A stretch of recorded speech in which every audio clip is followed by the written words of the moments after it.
حبیب اجمی کا نام سنا ہوگا آپ نے، بغداد کے رہنے والے مشہور مالدار شخص، پیسہ بہت تھا لیکن معاملہ یہ تھا کہ سود پر پیسہ، سود کا کاروبار، لوگوں کو سود دینا، لوگوں سے سود لینا، یہ کاروبار چلتا تھا۔ مسلمانوں اگر اپنے معاشرے میں سود کی بلا ہے تو فوراً توبہ کر لو۔ میرے آقا صلی اللہ علیہ وسلم کا فرمان عالی شان ہے، جس نے سود کا ایک لقمہ کھایا وہ گناہ اتنا بڑا ہے کہ جیسے کہ کعبے کے سامنے اس نے اپنی ماں سے زنا کیا۔ یہ بہت خطرناک چیز ہے، لوگ اس کو آج ہلکے میں لیتے ہیں۔ پیسہ ڈبل کرنے والا سسٹم مسلمانوں کو بہت جلدی پسند آتا ہے۔ کوئی بھی آ جائے کمپنی، چیٹ فنڈ کمپنیاں صرف مسلمانوں کے محلے میں ہی کامیاب ہوتی ہیں، باقی جگہ نہیں۔ لاکھ روپے دو اور تم گھر میں نواب صاحب بیٹھے رہو، ہر مہینہ 10-10 ہزار آتا رہے، یہ پتہ ہی نہیں کہ کس طرح سے آتا ہے۔ تمہارے گھر میں آنے والا ایک لقمہ بھی تمہاری تحقیق کے بغیر نہیں آنا چاہیے، تم مسلمان ہو۔ ایک سکہ بھی تمہارے گھر میں بغیر تحقیق کا نہیں آنا چاہیے۔ اگر مشکوک، یعنی جس میں شک ہے، حرام کی بات نہیں کر رہا ہوں، حرام تو بڑی بات ہے، جس مال میں شک ہے اس مشکوک مال کا بھی ایک لقمہ کھا لیا تو اولاد بگڑ جاتی ہے۔ بزرگوں نے فرمایا اولاد بدتمیز پیدا ہوگی، بد اخلاق ہو جائے گی، کردار سے عاری ہو جائے گی، اس کا خیال رکھو۔ تو میں عرض یہ کر رہا تھا کہ حبیب اعجمی سود کا کاروبار کرتے رہے۔ ایک دن ایسا ہوا کہ اپنی بیوی سے گوشت لا کر دیا اور کہا کہ پکاؤ۔ بیوی نے کہا لکڑیاں نہیں ہیں۔ کہا کہ میں فلاں کے اوپر میرا سود آتا ہے، سود میں وہ لکڑیاں لے آؤں گا۔ سود میں لکڑیاں بھی، گھر کا آٹا بھی سود میں لا کر کے دیے۔ بیوی نیک تھی، سمجھاتی رہی۔ اس دن دعا کرتی ہے مولا میرے شوہر، میرے سرتاج، میرے رفیق حیات کو ہدایت دے دے۔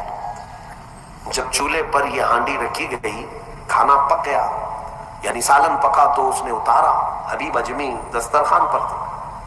ہانڈی کھولی گئی تو اس میں پکتا ہوا خون تھا، خون کے علاوہ کچھ نہیں۔ اجمی نے پوچھا یہ کیا ہے؟ بیوی نے کہا جب لوگوں کا مال سود میں لا کر کے دو گے تو اللہ تعالیٰ تمہیں دنیا میں ہی خون کھلا رہا ہے، آخرت میں کیا عذاب ہوگا۔ بات اثر کر گئی، بات اثر کر گئی دل پر، اور ڈر بھی گئے کہ اپنی آنکھوں سے دیکھا کہ پکتا ہوا گوشت خون بن چکا ہے۔ فوراً پورے جسم میں کپ کپی طاری ہو گئی، توبہ کیا، کھڑے ہو گئے۔ گھر سے باہر نکلے تو راستے سے جا رہے تھے، بچے جو کھیل رہے تھے، ایک بچے نے پکار کر کہا اے بچے ہٹو، یہ سود خور آ رہا ہے، اس کی چھاؤں کہیں ہم پر پڑ گئی تو ہم برے ہو جائیں گے۔ بچوں میں بھی یہ بات آ گئی تھی۔ حبیب اجمی کو آج دل پر بات لگی، میرا رب کسی کے لیے ہدایت دیتا ہے تو کچھ ذریعہ بنا دیتا ہے۔ حبیب اجمی اب رونے لگ گئے کہ میں اس قدر خستہ ہوں، اس قدر بدنام ہوں کہ بچے میری چھاؤں سے بھاگ رہے ہیں۔ اب سوچا کہ اب میں سود نہیں لوں گا اور نہ ہی اس کاروبار میں، سب کو چھوڑ دیا۔ لیکن اب مسئلہ یہ تھا کہ بچپن شروع سے کوئی کام کرنے کی عادت نہیں تھی، پیسہ دینا ہے، مارکیٹ میں گھما کر کے بڑا کر کے لانا ہے، کام کرنے کی عادت نہیں تھی، فن نہیں تھا، ہنر معلوم نہیں تھا، اب کمائیں تو کیسے کمائیں۔ سوچا کہ اب اس چیز کو چھوڑ دیا ہوں، تو بیوی سے آ کر کے کہا میری رفیق حیات میں نے توبہ کر لیا ہے، میں نے توبہ کر لیا، آج کے بعد سے یہ سود کی طرف میں ہاتھ بھی نہیں بڑھاؤں گا۔ بیوی سجدہ شکر ادا کرتی اور کہتی ہے میرے رفیق، اے میرے زندگی کے ساتھی، اب فکر مت کرنا، میں تم سے کسی چیز کا مطالبہ نہیں کروں گی، آدھی روٹی بھی لاؤ میں صبر کروں گی، آدھی روٹی بھی آئی تو میں صبر کروں گی، اس لیے کہ آپ حلال رزق کی طرف جا رہے ہیں۔ کاش ہماری عورتیں ایسی ہوں جو اپنے شوہر کو سیدھے راستے پر لانے کا سبب بن سکے، ورنہ بہت ساری عورتوں کے مطالبات کی وجہ سے مرد حرام کاریوں میں پڑ گئے۔ تنخواہ تھوڑی سی ہے، عورت کے مطالبے زیادہ ہیں، اس کے مطالبے پورے کر نہیں پا رہا ہے تو حرام کاریوں میں مصروف۔ بہت سارے مردوں کے بگڑنے کی وجہ ان کی عورتیں بنی ہیں، اور جب پورا نہیں کر پاتے اور پیسہ بھی نہیں مل پاتا تو پھر نشے کی عادت لگ جاتی ہے۔ ٹینشن سے مکتی چاہیے، جو روز عورت مجھے گھر پہ جاتی پریشان کرتی ہے۔ میرے عزیزوں، وہ حبیب اجمی کی खातून ने उनको दिलासा दिया कि जाओ आप नौकरी करो। नौकरी कहाँ करते, अब तक करने की आदत नहीं थी, उम्र हो गई थी। सीधे गए एक देहात, छोटा गांव था, उस गांव की एक मस्जिद थी, मस्जिद के अंदर जाकर बैठ गए। दिन भर बैठे रहे, नमाजें पूरी पढ़ ली, इशा का वक्त हो गया, नमाज पढ़ करके अल्लाह की बारगाह में रोने लगे, मौला काम का आदमी नहीं हो, अब तक किया नहीं, अब मैं अपने घर कैसे चलाऊं, तो मेरे लिए कोई इंतजाम फरमा। रात के वक्त आए, बीवी ने पूछा कोई नौकरी मिली?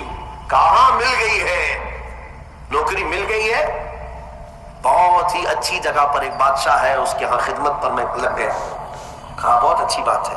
दूसरे दिन फिर गए, उसी मस्जिद में बैठे रहे। रात को आए, बीवी ने पूछा कुछ उजरत मिली आज, जिस बादशाह के यहाँ काम कर रहे हो तुम्हारी नौकरी पर कुछ तनख्वाह मिली? कहा नहीं, बादशाह ने कहा है कल दे दूंगा। अपनी बीवी को टाल रहे थे, अपनी बीवी को टालने के लिए बोल दिया ऐसी कि नौकरी कर रहा हूं, कहा कि कल देने का वादा किया है। फिर तीसरा दिन आया, तीसरे दिन भी वो उसी मस्जिद में रात गुजार कर आए। बीवी ने फिर पूछा कुछ उजरत मिली? कहा नहीं, आज भी नहीं दिया, बादशाह ने कहा कल दे दूंगा। चौथा दिन आया, चौथा दिन भी मस्जिद में गुजार कर आए। हालांकि बीवी ने सब्र का दामन ऐसा पकड़ी रही और कहने लगी मुझे कोई जल्दबाजी नहीं है, जब आएगा तब खाएंगे। 4 दिन हो गए, आज फिर रात को बीवी ने पूछा कुछ तनख्वाह मिली, घर कैसे चलेगा? 4 दिन से चूल्हा नहीं जला घर पे। कहा आज भी बादशाह ने नहीं दिया, कहा कल दूंगा, रोज कल। 5 दिन गुजर गए। उसके बाद वो 5वें दिन ऐसी उनकी कैफियत थी कि अब रात जब बहुत ज्यादा हो गई तो घर की तरफ पलट रहे थे, पांव बोझल हो गए। फिर बीवी पूछेगी आज तनख्वाह मिली? रोज झूठ बोल रहा हूं, मुझे कौन तनख्वाह देगा? आज क्या बोलूं अपनी बीवी को, अपनी शरीक हयात को। जब वो वापस पलटे तो आज रात को अपने घर के बाहर ही देखते हैं, घर में खूब उजाला है, घर में रोशनी है। घर की तरफ आगे बढ़ते बढ़ते आए, मेरी बीवी सोई नहीं, इंतजार में होगी, पूछेगी क्या उजरत मिली, तनख्वाह मिली। लेकिन जैसे ही घर के अंदर गए, बड़ा सा दस्तरखान बिछा है, हर किस्म के खाने लगे हुए हैं। हैरत में आ गए, 5 दिन की कमाने का कोई जरिया नहीं, मेरी बीवी के पास भी इतना माल नहीं, ये कहां से आया दस्तरखान? बीवी को जलाल में पूछने लगे ये दस्तरखान कहां से आया, ये खाना कैसे आया? बीवी कहती है क्या मजाक करते हैं आप? आप जिस बादशाह के यहाँ काम करते हैं वहां का एक सिपाही आया था, वही दस्तरखान लेकर आया और सारा खाना उसी ने दिया है, और ये मुझे कह कर गया है ऐ खातून तेरा शोहर रात में आए तो उसे कह देना ये तो 5 दिन की उजरत है, और मेहनत करेगा और उजरत दी जाएगी। हबीब आजमी गश खाकर गिर पड़े। बीवी ने उठाया, पूछा क्या बात है, क्यों गश खाकर गिर पड़े? होश आने के बाद कहते मेरी रफीक हयात, आज सच बताता हूं, मैंने कोई नौकरी नहीं की, मैं निकम्मा आदमी, कोई नौकरी नहीं की। मस्जिद में जाता था, खाली बैठा रहता था। आज डर करके आ रहा था कि तुझे जवाब क्या दूंगा। वो रहमान इस कदर गैरतमंद है अपने बंदों पर, इतना रहीम है कि तेरे सामने शर्मिंदा होने से बचाने के लिए वो जिसको भेजा मौला, वो किसी बादशाह का सिपाही नहीं, वो उसी रहमान का कोई फरिश्ता आया जिसने खाना दिया है। अजीजा ने गिरामी, कहने के लिए बहुत सारी बातें हैं, लेकिन मैं इतनी बात अर्ज करना चाहता हूं, जिंदगी गुनाहों में गुजरी, एक बार तौबा करके हबीब आजमी के आ गए और मौला करीम ने अपने सारे दस्तरखान उनके लिए कुशादा कर दिए। उसके बाद जानते हैं हबीब आजमी उसी दस्तरखान से उठ करके जो चले गए, ऐसी इबादत, ऐसे मुजाहिदात किए, अल्लाहु अकबर, उस मकाम उज़्मा पर फाइज हो गए थे कि जिस मकाम की गौसे आज़म अब्दुल कादिर जिलानी भी ताज़ीम किया करते थे रज़ी अल्लाह ताला। मेरे अजीजों, हबीब आजमी अल्लाह की बारगाह में वो मकबूल थे कि हज़रत फुज़ैल बिन अयास एक दिन उनके पीछे मगरिब की नमाज पढ़ने के लिए आए। हज़रत हबीब आजमी की जुबान में थोड़ी लकनत थी, तो किरात में उनकी लकनत समझ में आ रही थी, तो फुज़ैल बिन अयास पीछे से नमाज तोड़ के चले गए, इसके पीछे मैं कैसे नमाज पढ़ूं? फुज़ैल बिन अयास बहुत पाए के वली हैं, कहते हैं मैं गया तो 3 दिन तक मेरी इबादत का शौक खत्म हो, लुत्फ ही खत्म हो गया। मैं बारगाह मौला में रोने लगा कि मौला मुझसे क्या खता हुई। रात के वक्त मुझे गैब से निदाई कि फुज़ैल, तूने मेरे महबूब हबीब की सिर्फ जुबान देखा, उसके दिल की पाकी को नहीं देखा। वो अल्लाह की बारगाह का मकबूल है। जब छोड़ देता है पिछली चीजें, वो रहमान इतना महबूब बनाता है, इतना महबूब। मैंने अभी एक चीज पढ़ी थी, बगदाद में एक शख्स था, बड़े पैसे वाला था, बहुत पैसे वाला था, और हर गुनाह आदत थी उसकी। पैसे वालों की अक्सर ये चोंचले होते हैं कि वो सोचते हैं कि अय्याशी में कहां मैं पैसे लगाऊं। शराब पीता था, खूब ऐश, जुआ में पैसे लगते थे, रोज नई औरतों के साथ उसकी सोहबतें। ये उसका मिजाज था तो मुसलमान, पैसा ज्यादा होने की वजह से एक गलत संगत में गलत आदतों का मालिक। उस शख्स की आदत ये थी कि रोज एक नया गुनाह करता था और डायरी बनाया हुआ था, उसमें सब लिख भी दिया करता था। आज मैंने इतने पैसे का जुआ खेला, आज मैं ये फलां शराब पी है, आज मैंने इन लड़कियों से जिना किया है, आज मैं फलां जगह ये किया। सब जो करतूत होते थे सब डायरी में लिखता था। इतनी बड़ी डायरी भी बन गई। एक दिन ऐसा हुआ कि गुजर रहा था बाजार से, एक खातून को देखा जो हसीन थी और मजबूर नजर आ रही थी। उसके पास गया, कहा क्या चीज है? उसने कहा मुझे माल की जरूरत है। उसने कहा चल मेरे घर, मेरी ख्वाहिश पूरी कर, मैं तुझे जितना चाहिए वो दे देता हूँ। वो औरत चली आई साथ में, वो औरत आ गई। जब ये नौजवान जो बगदाद का बड़ा पैसे वाला मालदार रात के वक्त अपने बिस्तर पर आया और उस खातून को कहा कि आजा हम दोनों तन्हा हैं, वो औरत रात के वक्त सो तो गई लेकिन उसका पूरा जिस्म पीला पड़ गया, उसका चेहरा पीला और हाथ पैर कांपने लग गए। ये नौजवान उठकर खड़ा हुआ, कहा कि डर रही है तू किसी बात से? तेरे जिस्म की ये जर्दी किस बात की? वो खातून कहती है नहीं कोई बात नहीं। फिर उसने कहा डर मत, इस महल में कोई नहीं आएगा मेरी इजाजत के बगैर, ये सब पूरी मेरी प्रॉपर्टी है, ये मेरी शहंशाहियत है यहाँ पर। उस खातून ने कहा हाँ ये तो मैं देख रही हूँ, लेकिन मुझे डर इस बात का है कि वो रहमान मुझे देख रहा है, उसके सामने मैं कैसे नंगी हो जाऊं? मैंने आज तक ये गुनाह नहीं किए, मैं पेशावर औरत नहीं हूं। वो कहती है मैं एक बेवा औरत हूं, मेरे 3 बच्चे हैं, 4 दिन से भूखे हैं। मैं रोज उन्हें तसल्ली देती हूँ कि मुझे बाजार में कुछ काम मिल गया तो मैं उजरत ला करके तुम्हें खिला दूंगी। मुझे कोई नौकरी नहीं देता और आज मैं मजबूरन बाजार में खड़ी थी, तू मुझे मिल गया। मैं अपने छोटे बच्चों के, यतीम बच्चों की भूख को खत्म करने के लिए तेरे घर आ गई, लेकिन जब बिस्तर पर सोई तो मुझे खौफ होने लगा कि मेरा रब देख रहा है। मैंने आज तक जिस्म को नंगा नहीं किया। वो डरी हुई औरत थी, पाकीज़ा औरत थी।